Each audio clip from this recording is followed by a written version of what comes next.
साल की बात है, इस बार भी हम लोग लेके आए हैं लास्ट फाइनेंशियल ईयर 23-24 का लेखा जोखा जो पूरे एक साल का रिजल्ट है। से करियर प्लानर अलायंस क्लब के बच्चों ने शिक्षा के इस धरती से एक ताबड़तोड़ रिजल्ट दिया है, जो यहाँ जीरो बन के आते हैं और एक करियर प्लानर इकोसिस्टम की वजह से यहाँ से हीरो बन के जा रहे हैं। इस फाइनेंशियल ईयर में सीपी है तो संभव है, फिर से बच्चों ने इसको रबर स्टैंप लगाया है कि सीपी है। 14 सालों से ऐसा कोई भी भारत में सरकारी बैंक नहीं है, कोई भी ऐसा केंद्रीय विभाग नहीं है, राज्य सरकार का विभाग नहीं है, कोई भी ऐसा आपका सरकारी बैंक नहीं है, कोई भी ऐसा ग्रामीण बैंक नहीं है, स्टेट बैंक नहीं है जहां की करियर प्लानर के बच्चे अपना परचम नहीं लहरा रहे हैं।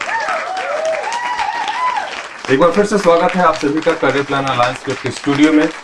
हर साल की बात है, इस बार भी हम लोग लेके आए हैं लास्ट फाइनेंशियल ईयर 23-24 का लेखा जोखा जो पूरे एक साल का रिजल्ट है, उसके बारे में हम बात करेंगे। हमारे साथ है हमारे चीफ मेंटर भूपेश सर, जो आपको बताएंगे लास्ट ईयर किस तरह का परफॉर्मेंस रहा हमारे इंस्टीट्यूशन का। सर थैंक यू शिशिर जी। दोस्तों स्वागत है आप सभी लोगों का करियर प्लानर के इस डिजिटल प्लेटफॉर्म पे। जैसा आप जानते हैं, करियर प्लानर की एक प्रथा रही है कि हम लोग पूरे वित्तीय वर्ष का अप्रैल के महीने में लेखा जोखा प्रस्तुत करते हैं आपके सामने। बैंकिंग और एसएससी डिवीजन में क्या रिजल्ट आया, और इन सभी सफल विद्यार्थियों का हम लोग एक सम्मान और विदाई समारोह करते हैं। उसी कड़ी में इस फाइनेंशियल 2023 और 24 का लेखा जोखा रिपोर्ट आपके सामने प्रस्तुत किया जा रहा है। ये सभी रिजल्ट्स प्रॉपर ड्यू डिलिजेंस और ऑडिट के बाद पेश किए जाते हैं। दोस्तों पिछले कई सालों से, लगातार 14 सालों से करियर प्लानर अलायंस क्लब के बच्चों ने शिक्षा के इस धरती से एक ताबड़तोड़ रिजल्ट्स दिया है, और इसी क्रम में ये रिजल्ट्स इस बार भी आया है। टोटल 969 रिजल्ट्स के साथ इस बार करियर प्लानर अलायंस क्लब के बच्चों ने इस फाइनेंशियल ईयर को क्लोज किया है, जो अपने आप में बहुत बड़ी सफलता है, अभूतपूर्व सफलता है। यदि हम बैंकिंग डिवीजन और एसएससी डिवीजन की बात करें तो लेखा जोखा आपके सामने प्रस्तुत किया हुआ है। एसबीआई पीओ में 15, आईबीपीएस पीओ में 91, ग्रामीण बैंक पीओ में 69, private bank PO 73, IDBI assistant manager 29, IBPS clerk 72, Gramin bank clerk 58 and RBI other 16। Total यदि मैं बात करूं, career planner alliance club offline classroom से बच्चे जो यहां जीरो बन के आते हैं और एक करियर प्लानर इकोसिस्टम की वजह से यहां से हीरो बन के जा रहे हैं। इस फाइनेंशियल ईयर में कुल बैंक पीओ की परीक्षा में 277 और बैंक क्लर्क की परीक्षा में 146, और पूरे बैंकिंग डिवीजन में इस फाइनेंशियल ईयर में 423 बच्चों का सिलेक्शन हुआ है। दोस्तों ये रिजल्ट्स की कारवा यहीं पे नहीं रुकी। यदि हम एसएससी डिवीजन की बात करें तो एसएससी डिवीजन वाले बच्चों ने एसएससी की परीक्षाओं में भी अपना परचम लहरा दिया है। इस वित्तीय वर्ष सीजीएल 2022 सीजीएल 2023 के रिजल्ट्स घोषित किए गए। सीजीएल 2022 में जो बहुत बड़ी वैकेंसी थी इस बार, उसमें कुल 277 बच्चे, सीजीएल 2023 में 73, सीपीयू एसआई में 17, सीएचएसएल 2022-23 का 49, एमटीएस 39, ईपीएफओ ईएसआई एफसीआई में 28 एंड अदर्स, जिसमें बीपीएससी कुछ टीचर्स की भी प्रतिभा इस बार सामने आई, उसमें टोटल 63, कुल 546 बच्चे एसएससी डिवीजन में यहां पे रिजल्ट रिपोर्ट किए हैं। बैंकिंग एसएससी मिला दिया जाए तो 969 रिजल्ट्स के साथ करियर प्लानर अलायंस क्लब के शिक्षा के धरती से इस बार बच्चों ने अपनी प्रतिभा को क्लोज किया है, इस मिशन के साथ कि ये फाइनेंशियल ईयर 24-25 जिसकी आगाज हो चुकी है वो इससे भी बेहतर हो, और उसी क्रम में यहाँ पे पूरा का पूरा इकोसिस्टम बच्चों के साथ काम कर रहा है। बैंकिंग के साथ यदि हम एसएससी की प्रतिभा की बात करें तो स्टाफ सिलेक्शन कमीशन जो केंद्र वाला है, उसमें भी सिर्फ सीजीएल में इस बार 22 और 23 मिलाकर 350 रिजल्ट्स रिपोर्ट किए गए हैं। सीपीयू एसआई में भी 17 रिजल्ट्स आए हैं, साथ ही साथ ईपीएफओ ईएसआईसी एंड एफसीआई में भी 28 रिजल्ट्स रिपोर्ट किए गए हैं। दोस्तों बैंकिंग एसएससी एक ऐसी दुनिया है जहां पूरे भारत सरकार के अधीन आने वाले केंद्रीय विभाग, केंद्रीय मंत्रालय, साथ साथ सरकारी बैंक में ये तमाम बच्चे का प्लेसमेंट हुआ है, एक अच्छी नौकरी प्राप्त की है। कितने घरों में रोशनी आ गई है इससे आप अनुमान लगा सकते हैं। ये कहना जो बच्चों का ही टैगलाइन था, सीपी है तो संभव है, फिर से बच्चों ने इसको रबर स्टैंप लगाया है कि सीपी है तो संभव है।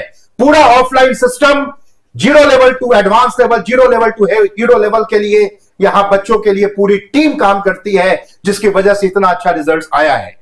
दोस्तों विगत 14 सालों से ऐसा कोई भी भारत में सरकारी बैंक नहीं है, कोई भी ऐसा केंद्रीय विभाग नहीं है, राज्य सरकार का विभाग नहीं है, कोई भी ऐसा आपका सरकारी बैंक नहीं है, कोई भी ऐसा ग्रामीण बैंक नहीं है, स्टेट बैंक नहीं है जहां की करियर प्लानर के बच्चे अपना परचम नहीं लहरा रहे हैं।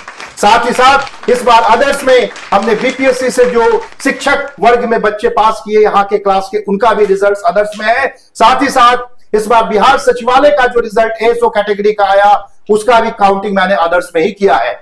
इन तमाम बच्चों को करियर प्लानर अलायंस क्लब पूरे परिवार की तरफ से, इकोसिस्टम की तरफ से ढेर सारी बधाई, इनके पेरेंट्स को बधाई।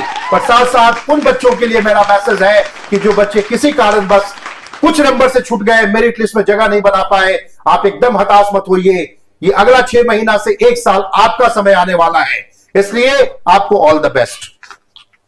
अब जैसा जानते हैं कि हर साल एग्जाम का जो लेवल होता है, क्वेश्चंस का जो लेवल होता है, वो ऊपर जा रहा है। इसके बावजूद करियर प्लानर अलायंस क्लब के स्टूडेंट्स काफी अच्छा कर रहे हैं। हर साल हम लोग अपना खुद ही रिकॉर्ड तोड़ रहे हैं। तो सर से जानेंगे कि क्या स्ट्रेटजी है, क्या वो मंत्र है सक्सेस का जो बच्चों को देते हैं ताकि इतना रिजल्ट आता है। सर देखिए सर जी, मंत्र मेरा सभी बच्चों के लिए एक ही है। कोरोना के बाद जो देखा जा रहा है इंडिया में, बच्चों के पढ़ाई के तरीके बच्चों ने स्वतः बदल लिया है। ये नहीं होना चाहिए। जो भी पढ़ाई का तरीका है वो एकदम बैलेंस होना चाहिए। जैसे डेली क्लास करें, क्लास करते हैं तो नोट्सबुक अच्छे से बनाएं, नोट्सबुक बनाने के बाद आप जो है असाइनमेंट्स को प्रॉपर्ली बनाएं, असाइनमेंट्स के बाद आप पीवाईक्यू बनाएं, पीवाईक्यू में रिव्यू करें डाउट्स को, और उसके बाद आप टेस्ट में पार्टिसिपेट करें। दिक्कत क्या हो रही है जो हम लोग महसूस करते हैं, बच्चे इस ट्रेडिशन को छोड़कर वो सीधे जंप कर जाते हैं, कुछ देखने लगते हैं, कुछ क्विज खेलने लगते हैं, इंगेज रहते हैं। लेकिन डेटा यह बताता है कि यदि 24 लाख बच्चे फॉर्म भरते हैं तो उसका लगभग 50% ही सेंटर जा रहे हैं। तो ये बहुत बड़ा गैप है और एक बहुत बड़ा मौका है। आप इसी बार देखिए आईबीपीएस पीओ मेंस के लिए सिर्फ 63 नंबर आपका कट ऑफ जा रहा है 225 में। सीजीएल 2023 का जो रिजल्ट आया उसमें कई ऐसे सैकड़ों ऐसे बच्चे पाए गए 8000 में 7800 में जो पहले से एसएससी में जॉब कर रहे थे। ये तमाम चीजें एक ही चीज को इंगित करती है कि जो बच्चे जो न्यू लॉट है, जो कोरोना के बाद बच्चे तैयारी कर रहे हैं, उनके तरीके में जो बदलाव हुआ है उसके कारण उनको दिक्कत है। और इसी विधा को हम समझते हैं, हम अपने बच्चे को ट्रेन करते हैं कि आप विधा मत बदलिए, आपके लिए मौका है। और यही वजह है कि आप बैंकिंग हो या एसएससी हो, दोनों स्तर पे यहां पे ताबड़तोड़ रिजल्ट्स आया है। भारत में एक ऐसा यूनिक कोचिंग संस्थान बच्चों ने करियर प्लानर को बनाया है जिसमें बैंकिंग और एसएससी डिविजन्स का लगभग इक्वल पार्टिसिपेशन हर साल आ रहा है, जो अपने आप में यूनिक है। और ये पूरा क्रेडिट जाता है पूरे इकोसिस्टम को, पूरे बच्चे को, पूरे टीचर्स टीम को, पूरे सर्विसेज टीम को, जो इतनी पूरी डे इन डे आउट से इस सिस्टम पे काम कर रहे हैं, जिसके कारण इतना अच्छा रिजल्ट आ रहा है। उम्मीद है ये सुझाव पे आप अमल करेंगे और जाहिर सी बात है इस पे काम करेंगे तो आपको बिल्कुल फायदा होगा। सर से जानना चाहेंगे जो सफल बच्चे हैं उनके लिए क्या हम लोग कुछ आयोजन कर रहे हैं इनके सफलता को सेलिब्रेट करने के लिए? सर सही कहा आपने, हम लोग हर साल करते हैं, उसी प्रथा को इस बार भी बढ़ाएंगे। लेकिन चूंकि आप जानते हैं अभी जनरल इलेक्शन का समय है, अप्रैल में, एक्चुअली हर साल अप्रैल में हम लोग बहुत मेगा सम्मान, पूरे भारत का सबसे बड़ा विदाई सम्मान समारोह हम लोग इन बच्चों के लिए करते हैं। पूरे भारत का दोस्तों सबसे बड़ा एक मंच पर सैकड़ों बच्चे उपस्थित होते हैं। पूरे भारत में इतना बड़ा विदाई समारोह बैंक के सस्ते में कहीं नहीं होता है। ये गर्व की बात है। फिर से एक बार ये मंच सजेगा, लेकिन इस बार ये 22 जून 2024 को सजने वाला है। ऐसे इंटरिम के रूप में, अंतरिम रूप में हम लोग इन बच्चों के लिए जो भी पटना में भी प्रेजेंट है, जस्ट पास किए होंगे, उनके लिए 25 अप्रैल 2024 को सीपी हाउस, जो करियर प्लानर का हेडक्वार्टर है, वहां पे हमने विक्ट्री सेलिब्रेशन का भी आयोजन करने जा रहे हैं। तो इस बार ये 2 बार में करेंगे। एक 25 अप्रैल को विक्ट्री सेलिब्रेशन करेंगे career planner headquarter CP house Shivpuri Atal Path पे। साथ ही साथ 22 जून 2024 को पटना के एसके मेमोरियल हॉल में हम लोग इनके प्रति पूरा का पूरा इकोसिस्टम जो है सम्मान सह विदाई समारोह भी आयोजित करेगा। तो 22 जून का जो कैलेंडर डेट है आप ब्लॉक कर लीजिए। हम लोग एक बहुत बड़ा सम्मान समारोह लेके आएंगे आपके सामने, जो लाइव भी होगा और जो स्टूडेंट्स हैं वो वहां बैठ के भी देख सकते हैं। एक बार फिर से हम बधाई देना चाहते हैं आप सभी सफल विद्यार्थियों को, और जो लोग क्लासरूम में अभी हैं, जो क्लासेस कर रहे हैं, तैयारी कर रहे हैं, उनके लिए एक बहुत अच्छा सुझाव दिया है सर ने किस तरह से तैयारी करनी है। धन्यवाद आप सभी लोगों का। Thank you sir. फिर से एक बार बोलेंगे दोस्तों, दिल थाम के बैठिएगा। 25 अप्रैल का जो विक्ट्री सेलिब्रेशन होगा, वो भी उसका भी हम लोग आपको वीडियो लाइव सेक्शन कुछ ना कुछ यूट्यूब पे डालेंगे। और 22 जून 2024 का जो पूरे भारत का सबसे बड़ा बैंकिंग एसएससी की दुनिया में विहंगम दृश्य हर साल यहां होता है सीपी सिस्टम में, उसका तो पूरा का पूरा लाइव सिस्टम आपको दिखाई देगा। Thank you very much. Thank you sir.